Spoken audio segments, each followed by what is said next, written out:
Rally ও আলোচনা সভার মধ্য দিয়ে পালিত হলো আমার বাংলাদেশ এবি পার্টির পঞ্চম প্রতিষ্ঠাবার্ষিকী। আলোচনায় যোগ দেন বিএনপি, এনসিপি সহ দেশের বিভিন্ন রাজনৈতিক দলের শীর্ষ নেতারা।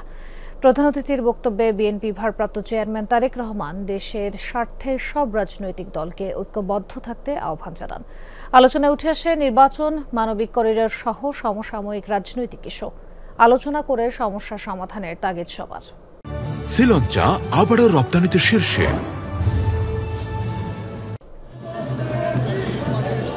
আমার বাংলাদেশ এবি পার্টির পঞ্চম প্রতিষ্ঠাবার্ষিকী দিনটি পালনে সকালে বিজয়নগরে দলটির কার্যালয়ের সামনে থেকে র্যালি বের করে নেতাকর্মীরা। জাতীয় প্রেস ক্লাবে গিয়ে শেষ হয় র্যালি।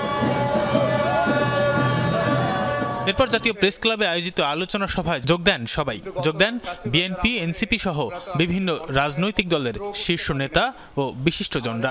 স্বাগত বক্তব্যে দলটির সাধারণ সম্পাদক বলেন, জনগণের সেবা ও সমস্যা সমাধানের রাজনীতি করে এবি পার্টি। রাজনীতির মডেল প্রস্তাব করেছি, সেটা হচ্ছে সেবা এবং সমস্যা সমাধানের রাজনীতি। অনুষ্ঠানের প্রধান অতিথির বক্তব্যে বিএনপির ভারপ্রাপ্ত চেয়ারম্যান তারেক রহমান বলেন, কিতাবি কিংবা পুঁথিগত সংস্কার দিয়ে ফ্যাসিবাদ ঠেকানো যায় না।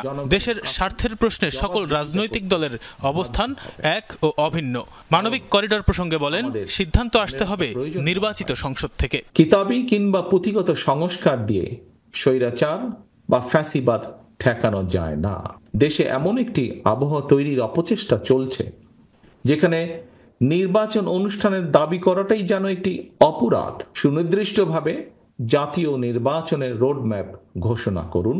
রাজনৈতিক দলগুলোকে জনগণের আদালতের মুখোমুখি করার উদ্যোগ গ্রহণ করতে হবে। এ সময় মানবিক করিডরের মতো গুরুত্বপূর্ণ ইস্যুতে রাজনৈতিক দলগুলোর সাথে আলোচনা না করায় সরকারের সমালোচনা করেন বিভিন্ন রাজনৈতিক দলের নেতারা। বলেন, খুবই ছোট ছোট বিষয়ে সবগুলো রাজনৈতিক দলকে ডেকে কথা বললেও এমন গুরুত্বপূর্ণ বিষয়ে কারো সাথে কথা বলেনি সরকার। খুবই ছোট ছোট বিষয়ে সমস্ত রাজনৈতিক দলকে একসাথে ডেকে কথা বলা হয়েছে, অথচ হিউম্যান করিডোর দেওয়ার মতো এত বড় বিষয়ে কারোর সাথে কোনো পরামর্শ করার দরকার মনে হয়নি। একটা মানবিক আশ্রয় দিয়ে আমরা যে বিপদে পড়েছি, আবার আরেকটা মানবিক করিডোরের নামে দেশকে আবার কোন ফাঁদে ফেলা হচ্ছে, এটি নিয়ে আমরা শঙ্কিত। রাজনৈতিক দলগুলোর সাথে অপ্রয়োজনীয় দূরত্ব তৈরি করবেন না, বিরোধের জায়গাটা তৈরি করবেন না। সামগ্রিক যে পরিস্থিতি, সরকার উচিত হবে রাজনৈতিক দলগুলোর মধ্যে আলাপ আলোচনা তৈরি করা। অন্তর্বর্তী সরকার সংস্কার এবং নির্বাচনের দ্রুত রোডম্যাপ দিয়ে এই অনাকাঙ্ক্ষিত বিতর্কের অবসান ঘটাবেন। আলোচনায় উঠে আসে সংস্কার, নির্বাচন, আওয়ামী লীগের বিচার প্রসঙ্গ। সবার কণ্ঠেই ছিল আলোচনা করে সমস্যা সমাধানের তাগিদ। সেই আস্থা ও বিশ্বাসের জায়গা যদি অর্জন না হয়, তাহলে শান্তিপূর্ণ ক্ষমতা হস্তান্তরের যেই সংস্কৃতি, সেটি বাংলাদেশে আমরা চালু করতে পারবো না।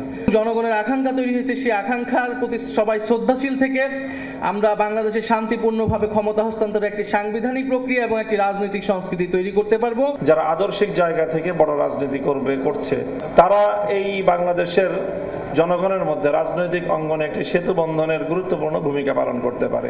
শেষে অনুষ্ঠানের সভাপতি এবি পার্টির চেয়ারম্যান মুজিবুর রহমান মঞ্জু জানান, মধ্যপন্থী ও জাতীয় ঐক্য সৃষ্টির রাজনীতির পথে এগিয়ে যাবে এবি পার্টি। হিংসা হানাহানির বিপরীতে জাতীয় ঐক্য সৃষ্টির রাজনীতি এবং অধিকার ভিত্তিক একটা কল্যাণমূলক বাংলাদেশ গড়ার যে প্রত্যয় এবং সমস্যা সমাধানমূলক রাজনীতি, সেই রাজনীতির পথে আমরা এগিয়ে যাব।